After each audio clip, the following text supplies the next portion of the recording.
we kept saying, why are you doing that? I don't know. Like, it's for the character. For the character. And how is this for you? I have to tell you this. My sister is a marksman. Yeah, and a knife thrower and everything. She's a nasty girl. So I saw her with kind of, ooh, my sister got to see this movie.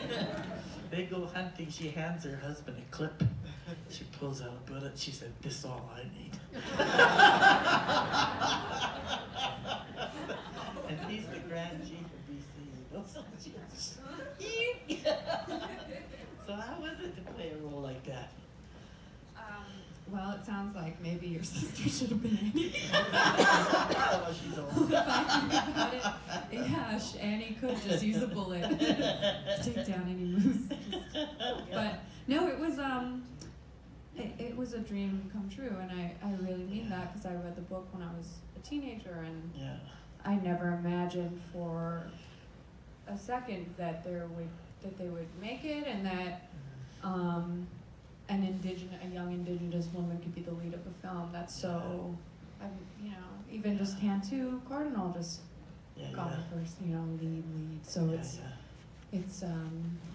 it was so special. I couldn't imagine that it would happen, and then it did, and then it was nerve-wracking that I was very like, oh man, how am I gonna pull this one off? Baby on the block. Yeah, now I gotta do it. But it was so special. It was so special, and also to be with a largely indigenous cast and working with Tina. Yeah, I couldn't ask for anything better in this job, in this industry. So now I want to ask you, when they put this thing to the movie, they did something pretty interesting.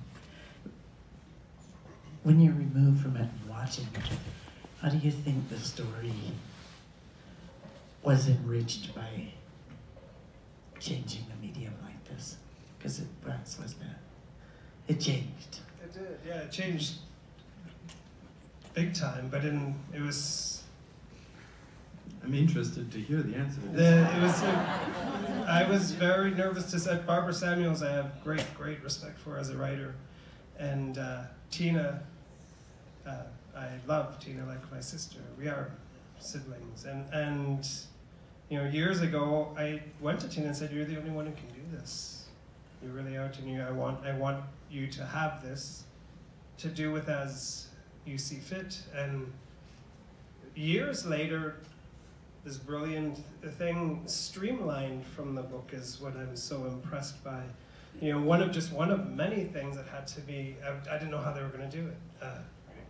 From Toronto to Montreal to New York City, just make it Toronto. Brilliant, right off the bat.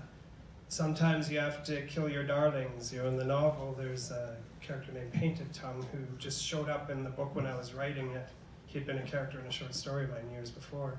And he becomes a major part of the novel, but he's not even in the movie, and I didn't even think about him once seeing the movie, which is amazing because he's like one of my kids, and you'd think you'd miss your kid, but it was great with not having them.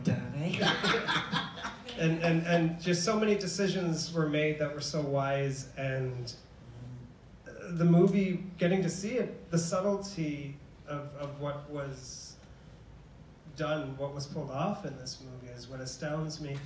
When I originally wrote that book, I started writing that book in 2003 or 2004, a long time ago for me. And at the heart of it is our murdered and missing Indigenous women and girls. Yeah. And I've been thinking about that for decades, and others have too, but not Canada as a whole. But I didn't sit down to write that book and say, I'm going to write a novel about our missing and murdered Indigenous women and girls in this country. I can't do that as a writer. I wrote down and created with these characters who came to me. And to get to watch, I got to be on set a few days that summer, a couple of summers ago, to witness things, and got to meet Tanae and Brandon and this whole crew and watch them work. And there was one amazing morning, the very first morning I got to go on set up in Georgian Bay. I was with my friend William Tozer, who's a former bush pilot, and he's the inspiration for Will Bird and Throughback Spruce. And William was invited down to set as well with his wife Pamela, and their son Ben, who plays the police officer. He's got a tiny role. He walks into the liquor store when Will's there with his rifle and says no rifle. That's William's son Ben. But little things like that I just love seeing. But I got to witness Brandon acting a scene from the book and the movie with my dearest friend in the world, my brother William, and it's a very tough scene, and I was astounded how life and art got to meet on the same plane for an hour of my life. It changed it. It was just an unbelievable. I won't talk too much about it other than to say that these two very disparate but similar things came together in a way that I knew.